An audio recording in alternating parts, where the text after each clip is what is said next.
성경학교에 오신 여러분을 환영하고 축복합니다. 오늘은 창세기 4장을 한번 공부해 보도록 하겠습니다. 만사형통이 뭔지 아십니까? 모든 일을 형을 통해서 하는 것이 만사형통입니다. 아담의 가정에 이제 큰 경사가 일어났습니다.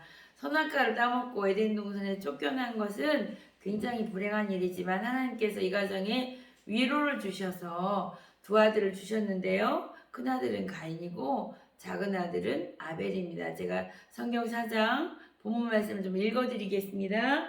창세기 4장 1절 아담이 그의 아내 하나와 동침함에 하와가 임신하여 가인을 낳고 이르되 내가 여호와로 말미암아 득남하였다 하니라. 가인을 낳고 아담과 하와가 굉장히 기뻐했다는 것을 1절에서 볼 수 있습니다. 그것도 가인의 아우 아벨을 낳았는데 아벨은 양치는 자였고 가인은 농사하는 자였더라. 세월이 지난 후에 가인은 땅의 소산으로 제물을 삼아 여호와께 드렸고 아벨은 자기도 양의 첫 새끼와 그의 기름으로 드렸더니 여호와께서 아벨과 그의 제물을 받으셨으나 가인과 그의 제물을 받지 아니하신지라. 가인이 몹시 분하여 안색이 변하니 여호와께서 가인에게 이르시되 내가 분하여함은 어찌 됨이며 안색이 변함은 어찌 됨이냐. 내가 선을 행하면 어찌 낯을 들지 못하겠느냐. 선을 행하지 아니하면 죄가 문에 엎드려 있느니라. 죄가 너를 원하나 너는 죄를 다스릴지니라. 이제 이 두 형제가 커서 이제 직업을 가지게 되었고 형은 농사를 짓고 동생은 양을 쳤는데 둘이 예배를 드렸단 말이죠. 그러니까 가인은 곡식을 가지고 와서 예배를 드렸고 가인은 양과 그의 첫 새끼로 예배를 드렸는데 하나님께서 아벨과 그의 제물은 받으셨으나 가인과 그의 제물은 받지 않았어요. 가인이 장남인데 동생은 예배를 받아주고 자기 예배를 안 받으니까 당연히 기분이 나쁘죠. 그래서 안색이 변해서 울그락불그락 하니까 하나님께서 가인에게 뭐라고 하냐면 내가 분하여 함은 어찌 됨이며 안색이 변함은 어찌 됨이냐. 내가 선을 행하면 어찌 낯을 들지 못하겠느냐. 선을 행하지 아니하면 죄가 문 앞에 엎드려 있느니라. 죄가 너를 원하나 너는 죄를 다스릴지니라. 죄가 문 앞에 엎드려 있다. 이것은 그냥 문학적인 표현이거든요. 문 밖에 나가면 죄가 우리가 문 밖에 나가면 죄질 일이 많잖아요. 문 열고 나가면 죄가 우리를 삼키려고 문 앞에 엎드려 있다는 거예요. 그런데 죄가 너를 원하나. 죄가 뭐 우리를 원하겠어요. 죄는 인격이 없잖아요. 그런데 이게 뭐냐면 우리 안에 죄성이 가득해서 죄를 짓고 싶은 마음이 우리 안에 충만하게 있다는 거예요. 죄가 나를 원하나, 응? 너를 원하나, 너는 죄를 다스릴지라. 예수를 믿든 안 믿든 간에 우리 모두는 죄와 싸우는 존재입니다.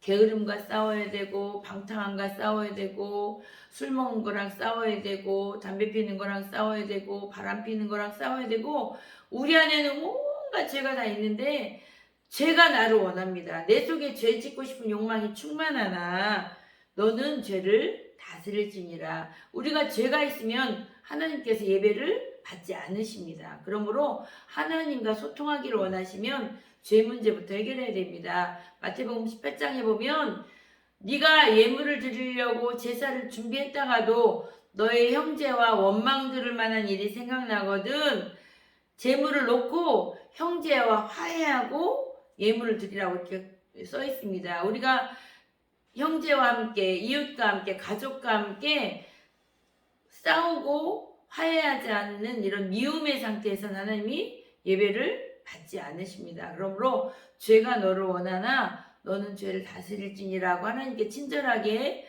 내가 너를 예배를 안 받은 거는 네가 미워서가 아니야. 네 안에 죄가 있기 때문이야 라고 하나님께서 가인에게 친절하게 설명해 주셨습니다.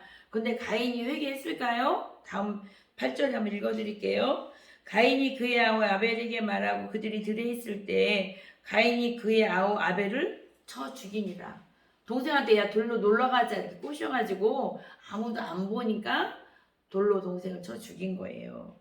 여호와께서 가인에게 이르시되 내 아우 아벨이 어디 있느냐. 그가 이르되 내가 알지 못하나이다. 내가 아우를 지키는 자이니까.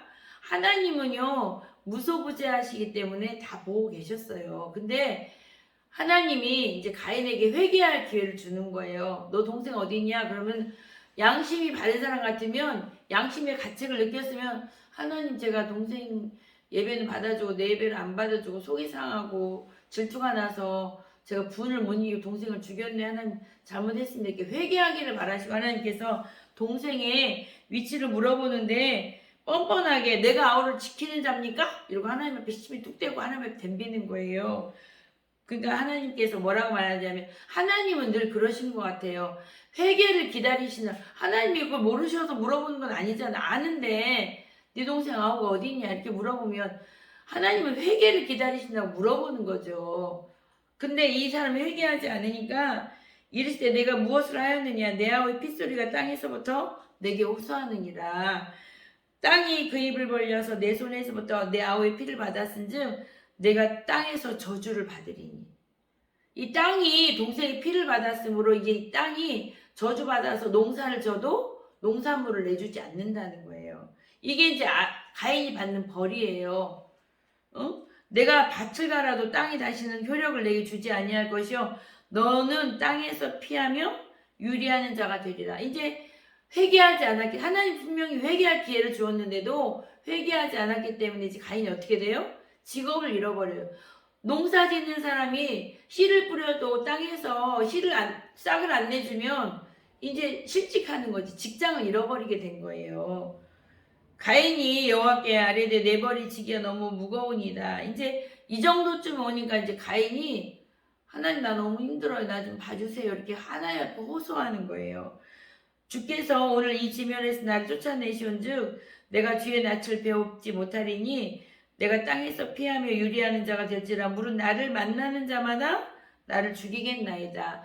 이제 여기서 설명이 자세하게 안 나와 있지만 아담과 하와는 900년을 살면서 자녀를 낳았기 때문에 가인과 아벨 말고도 자녀가 많았고 그들이 결혼해 또 아기를 낳기 때문에 상당수의 많은 인구들이 있었다고 보여지거든요. 그래서 이제 시족사회고 아직 인구가 번창하지 않았기 때문에 저놈이 가인이 그 착한 아벨을 죽였대 이러면서 그 친척 세상에 소문이 이미 났을 거라고요. 그러니까 우리 친척들이 나를 죽일까봐 저 겁이 납니다. 그렇게 하나님 앞에 자기 호소를 하는 거예요. 그러니까 여호와께서 그에게 이르시되 그렇지 아니하다. 가인을 죽이는 자는 벌을 7배나 받으리라 하시고 가인에게 표를 사 그를 만나는 모든 사람에게 죽임을 면하게 하니라.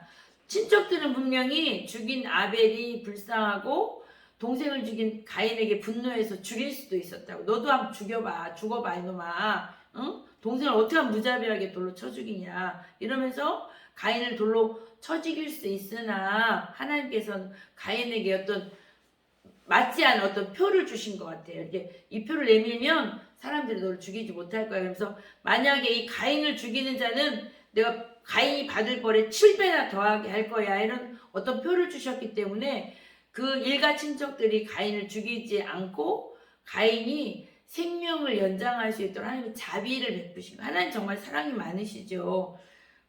잔인하고 복수를 좋아하시는 하나님 같으면 어떻게 해요? 이놈아 너도 죽어봐. 너 왜 동생 죽였어? 너도 죽어야 돼. 이렇게 할 수 있으나 하나님 나 죽임을 당할까봐 겁이 나요. 두려워요 하니까 그래 너는 실직했잖아. 농사 지는 사람 농사 못 지면 어떻게 실업자가 된 거잖아요. 이제 노숙자가 되어서 이제 떠도는 거예요. 떠도는데 이제 어떻게 떠도면 어떻게 밥을 얻어먹어야지. 집집마다 가서 밥을 얻어먹으면서 멸시천대를 받는 거죠. 어이구 저 살인자야 이렇게 욕을 듣겠죠. 그러면 가인은 어떻게 돼요? 아 내가 참 몹쓸 짓을 했다. 아무리 내 예배는 안 받아주고 동생 예배를 받아줬을지라도 하나님이 너 죄가 있어서 그래. 하나님이 이렇게 지적을 해줬으면 그때 회개했으면 됐는데 그때 회개를 안 하고 이렇게 사람을 죽였나. 자기를 회개해야 되는데 가인이 그렇지 않았어요. 다음 구절을 보면 알 수 있습니다. 16절에 보면 가인이 여호와 앞을 떠나서 에덴 동쪽 놋 땅에 거주하더니, 놋이라는 것은 유리하며 방황하다 이런 뜻이거든요. 방황하다가 어떤 땅을 만난 것 같아요. 근데 분명히 여기 보면 여호와 앞을 떠났다고 그랬어요. 이건 신앙을 버렸다는 뜻이거든요. 그래갖고 아내와 동침함에 그가 임신하여 에녹을 낳은지라 가인이 성을 쌓고 그의 아들 이름으로 성을 이름하여 에녹이라 하니라. 에녹은 이라스를 낳고 이라스는 무이아를 낳고 무이아는 무드사일을 낳고 무드사일은 라멕을 낳았더라. 이제 가인의 6대손이 나왔고 이 라멕은 아담의 7대손입니다. 7이라는 것은 완전수고 충만한 수고 대표자예요. 대표수예요. 그래서 가인의 7대손 불신앙의 대표자가 이제 라멕이 되는 거거든요. 라멕이 어떻게 폭력적인 사람이 되었냐면 라멕이 두 아내를 맞이하였으니 그랬어요. 하나님의 가정 창설의 원리는 한 남자와 한 여자가 사는 것이 하나님의 가정의 창조의 원리입니다. 근데 이 라멕은 악랄하기 때문에 이 원리를 깹니다. 한 남자가 두 여자를 번외로 살면 이 두 여자는 계속 싸우게 되겠죠. 가정이 편하지 않은 거예요. 근데 이 라멕이 두 아내를 맞이해서 하나님의 가정 창조의 원리도 깨고 이제 그 여자의 이름들은 아다와 실라예요. 아다는 야바를 낳았으니 그는 장막에 거주하며 가축 치는 자의 조상이 되었고 이제 이 아다의 아들 야발은 목축업을 시작했어요. 산업 인류의 초기 인류들이 산업을 이제 발전시키고 있는 모습을 보여줍니다. 그의 아우의 이름은 유발이니 그는 수금과 통소를 잡는 모든 자의 조상이 됩니다. 연예계와 예술계가 이제 만들어지기 시작했어요. 왜 인간에게는 목축업도 필요하고 연예계와 예술계도 필요하잖아요. 실라는 두발가인을 낳으니 그는 구리와 쇠로 여러 가지 기구를 만드는 자요. 그 옛날에 구리와 쇠로 어떤 물건을 만들었다면 상당히 발전된 공업을 가지고 있는 거예요. 공업도 이제 만들어졌어요. 두발가인의 누이는 나아마였다. 나아마는 화려하게 예쁜 여자를 얘기하는 거. 화류계의 여자들이 나왔다는 거예요. 이제 이 라멕이라는 이 두 여자를 통해서 낳은 이 아들들은 세상의 문화를 화려하게 발전시키고 돈도 많이 벌고 이렇게 살았다는 거예요. 라멕이 아내들에게 이제 노래를 불러줍니다. 얼마나 이게 이제 살인가거든요. 살인가. 옛날에 왜 조폭들은 막 사람 몇 명 죽였는가 이게 자랑거리. 감옥에 가서 이렇게 조폭 영화를 보면 감옥에선 사람 제일 많이 죽인 사람이 대장이죠. 짱이잖아요. 이제 라멕이 이제 막 자랑을 한 살인자 노래를 부르는 거예요. 아다와 실라여 내 목소리를 들으라. 라멕의 아내들여 내 말을 들으라. 나의 상처로 말미암아 내가 사람을 죽였고 나 오늘 기분이 꿀꿀해. 기분 더러워. 스트레스 많이 받았어. 그래서 묻지마 살인을 좀 해서 한 사람 그냥 칼로 죽여버렸어. 이렇게 이제 아내들에게 살인가를 부르는데 전혀 죄책감이 없는 거예요. 누구 때문에요? 가인이 회개하지 않았기 때문에. 자녀를 통해서 이 죄가 강해지고 증가되는 모습을 볼 수 있습니다.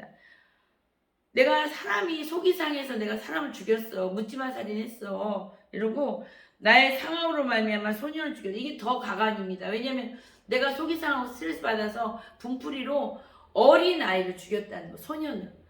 너무 야비하죠.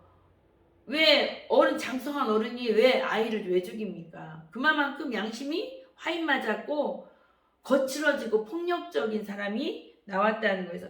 가인의 7대손, 그러니까 가인의 6대손이고 아담의 7대손의 가장 악랄한 사람이 라멕이라는 사람이 등장했다는 거예요.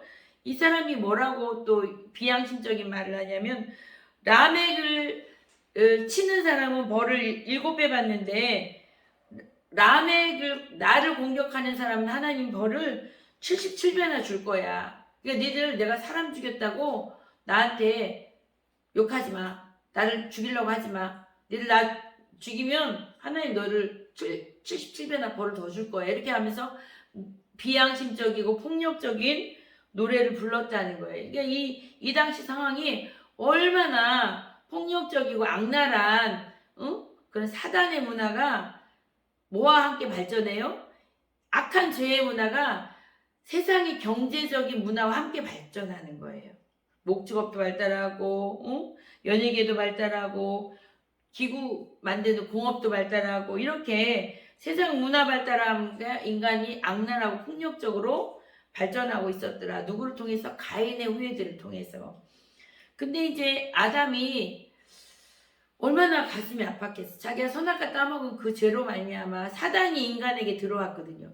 죄와 더불어서 마귀가 들어와서 이제 이런 살인이 막 벌어지고 이게 이제 죄의 문화가 보편화되고 온 땅을 덮게 되니까 아담은 너무 가슴이 아팠을 것 같아. 내가 왜 우리 큰아들 장남 가인에게 왜 신앙교육을 못 시켰다든가. 이게 너무 후회스러운 게 여기서 이제 보이게 됩니다. 이제 아벨이 죽고 나서 보면 25절에 아담이 자기 아내와 동침함에 그가 아들을 낳아 그 이름을 셋이라 하였으니 이는 하나님이 내게 가인이 죽인 아벨 대신에 다른 씨를 주셨다 함이라. 자세하게 감정 표현 안 돼 있지만 아담과 얼마나 가슴이 아팠겠어요. 자기 아들 둘이서 한 큰아들이 작은아들을 죽였으니까. 이제 후회스러운 거야. 내가 왜 큰아들을 신앙교육을 못 시키고 좀 이렇게 얌전하게 못 키웠던가. 그래서 이제 죽인 아들을 그리워하면서 또 다른 아들을 얻었는데 셋이라는 아들을 이름을 셋이라고 지었어. 이건 뭐냐면 셋은 누구누구 대신에 대리자 이런 뜻이거든요.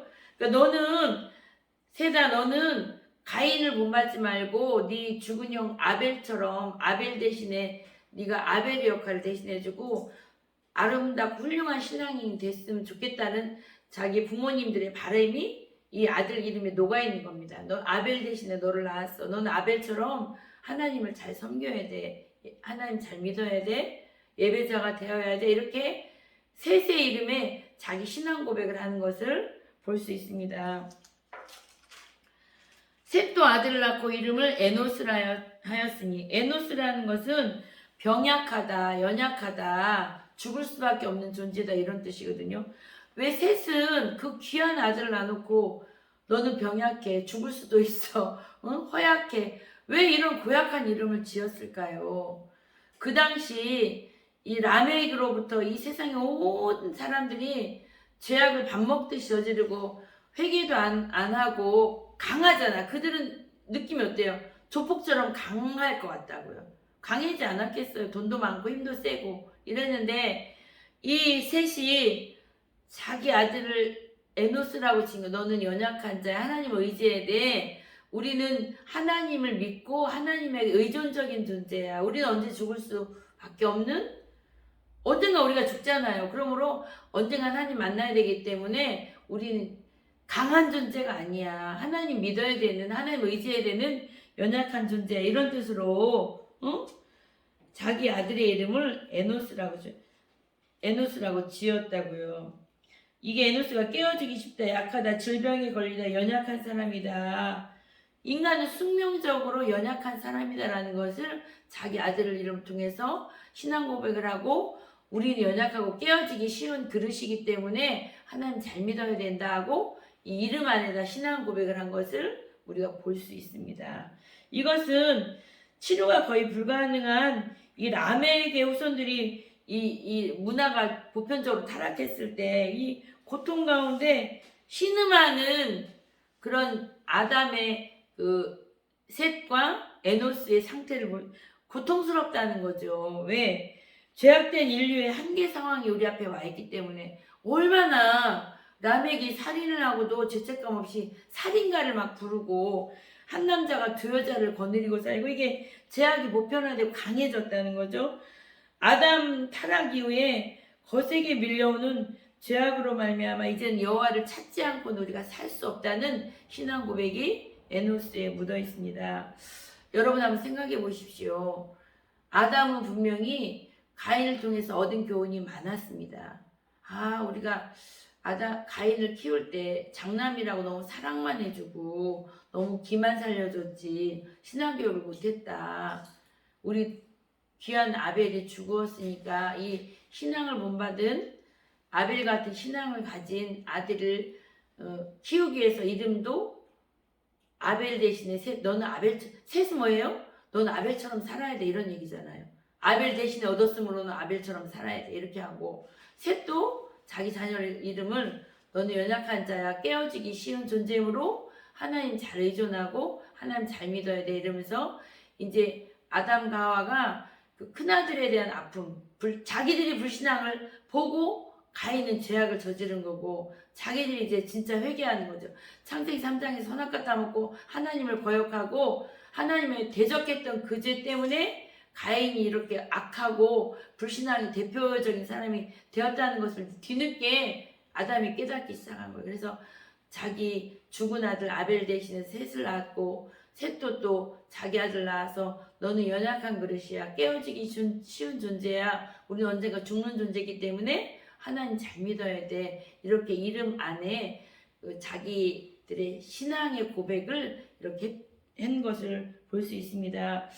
저희가 이제 이렇게 상담을 하다 보면 아들한테 맞고 오는 엄마도 있어요.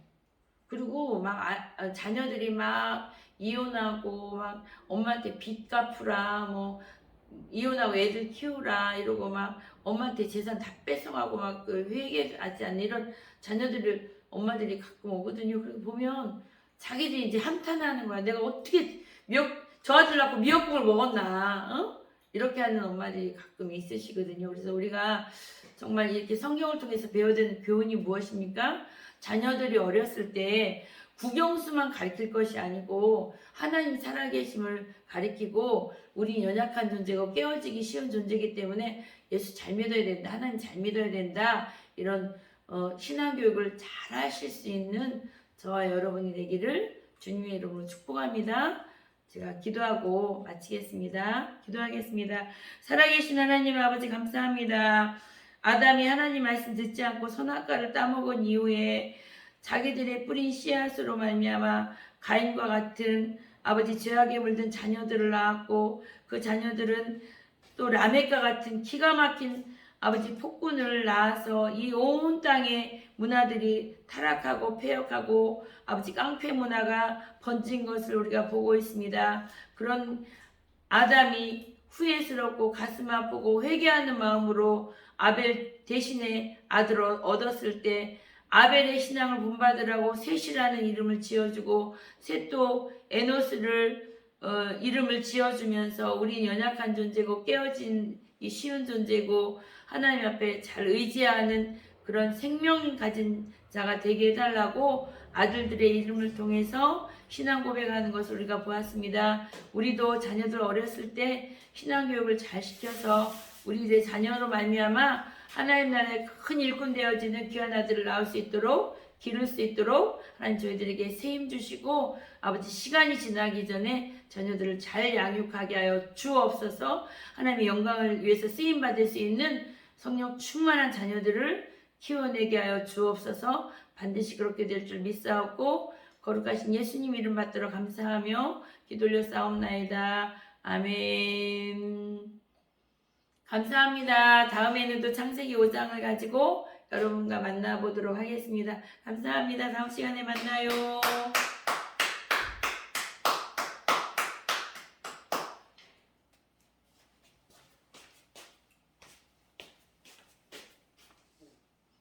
어,